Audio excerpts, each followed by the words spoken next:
अबुल हसन खरकानी रहमतुल्लाह अलैह बहुत बड़े बुज़ुर्ग हैं। वो बुज़ुर्ग वो हैं कि महमूद गज़नवी के उनके मुरीद थे। महमूद गज़नवी बादशाह थे, उनके मुरीद थे। अब महमूद गज़नवी ने तो बड़ी फ़तेह की है। अब महमूद गज़नवी ने फ़तेह क्यों की? महमूद गज़नवी जो इतना बड़ा बादशाह बना और उसने हर जगह को फ़तेह क्यों किया?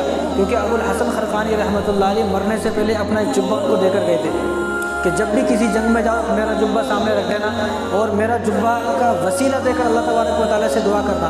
तुम जिस जंग में मेरा जुब्बा लेकर जाओगे उस जंग में जो है जीत जाओगे। तो सोमनाथ का मंदिर था, फ़तेह नहीं हो रहा था, तो महमूद गज़नवी ने वो उनका जुब्बा रखा और फ़तेह हो गया। रात को ख्वाब में आए अबुल हसन खरकानी रहमतुल्लाह ख्वाब में आए तो उन्होंने कहा कि तुमने फ़तेह तो हासिल कर ली है लेकिन तुमने मेरे जुब्बे का गलत फ़ायदा उठाया। क्या? कि काश के तुम मेरे जुब्बे को सामने रखकर ये दुआ मांगते कि सोमनाथ मंदिर के जितने लोग हैं सारे कलमा पढ़ लेते, तो सारे कलमा पढ़ लेते। लेकिन तुमने कलमे की दुआ नहीं की, तुमने दुआ यह की कि सोमनाथ का मंदिर फ़तेह हो जाए, तो फ़तेह हो गया। काश के तुम ये दुआ करते कि वहाँ पर जितने गैर मुस्लिम हैं सब के सब कलमा पढ़ ले, तो सब के सब कलमा पढ़ लेते थे। ऐसे अबुल हसन खरकानी रहमतुल्लाह अलैह। अब ये बुज़ुर्ग हैं, इनकी जो बीवी थी बड़ी सख्त मिजाज की बीवी थी, बड़ी सख्त मिजाज की बीवी थी। तो एक आदमी घर में आया, दरवाज़ा को खटखटाया, कहा कौन? कि मैं हज़रत से मिलने आया भाई। बीवी ने कहा कौन हज़रत? या कोई हज़रत नहीं है। उनका नहीं, वो उनसे मिलना है। उन्होंने बीवी ने उनका नाम लेके कहा कि अबुल हसन खरकानी से। उनका कि हाँ मैं उनसे मिलना है। उनका कि तू भी उसकी तरह बेवकूफ़ है, जैसा वो पागल है बेवकूफ़ है, तू भी उसकी तरह बेवकूफ़ है। जाओ कहीं जंगल में पड़ा होगा। वो बीवी कह रही है जाओ कहीं जंगल में पड़ा होगा, वहाँ जाओ।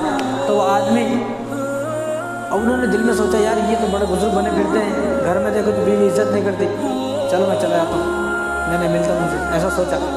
तो अबुल हसन खरकानी रहमतुल्लाह अलैह रास्ते में मिल गए। तो रास्ते में मिल गए तो अल्लाह तबारक व तआला के वो तो नेक आदमी थे, इनको तो कष्ट हो जाता था। तो उन्होंने देख कर पहचान लिया, क्या हुआ मेरे घर से आए हो? वो हैरान हो गए, इनको कैसे मालूम मेरे घर से आए हो? क्या कसर था आपके घर से आया हो? क्या हुआ बीवी से डांट पड़ी? कहा हाँ बीवी से डांट पड़ी है। कहा कि ठीक है कोई बात नहीं है। तो जब इसको लेकर गए अबुल हसन खरकानी रहमतुल्लाह अलैह, जब इसको लेकर गए तो उनके इंतज़ार में एक शेर खड़ा हुआ था, शेर।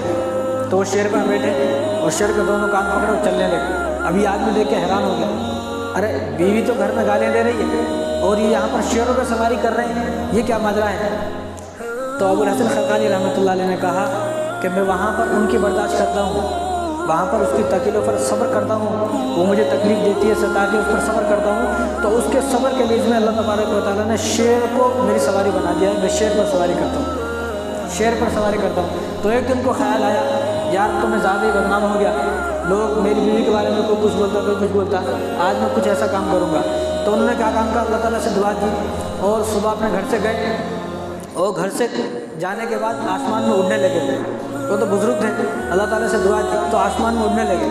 तो जब आसमान में बार बार उड़े तो बीवी नीचे थी, तो बीवी ने देखा, अरे बीवी ने सोचा ये कोई असली बुजुर्ग है जो आसमान में उड़ रहे हैं, ये कोई असली बुजुर्ग है, ये कोई बुजुर्ग नहीं है, मेरे आदमी खाली पीली इनको बोलते हैं लोग। तो वो शाम को घर आए तो बीवी ने कहा कि तुम कोई बुजुर्ग नहीं हो, असली बुजुर्ग वो थे जो आसमान में उड़ रहे थे, तुम उड़कर दिखाओ।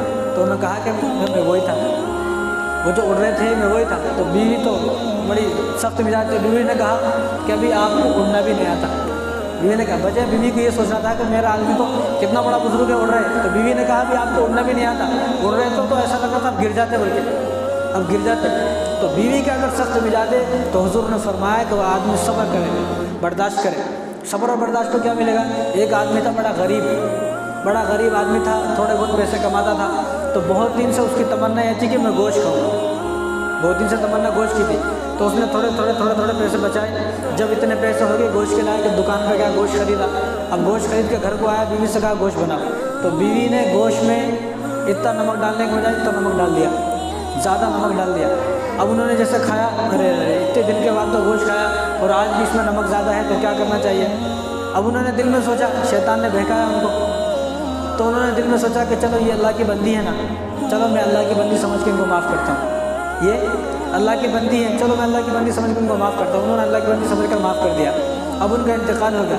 इंतकाल के बाद वो किसी को ख्वाब में आए, जब किसी को ख्वाब में आए तो उन्होंने पूछा, ख्वाब देखने वालों ने पूछा भाई क्या बना आपके साथ? उन्होंने कहा कि अल्लाह तबारक व तआला ने मेरी मग़फ़िरत फरमा दी, मैं जन्नत में हूँ। पूछने वालों ने पूछा कि किस अमल की बिना पर? तो उन्होंने कहा कि मैंने अपनी बीवी को अल्लाह की बंदी समझकर माफ़ कर दिया था, तो अल्लाह ने फरमाया मैं भी तुझे अपना बंदा समझकर माफ़ कर देता हूँ। तो ये सारी चीज़ें वो हैं हमारे सामने। अगर किसी की बीवी सख्त मिजाज है, गर्म मिजाज है, तो आदमी बर्दाश्त करेगा तो अल्लाह तबारक व तआला उसको जन्नत अता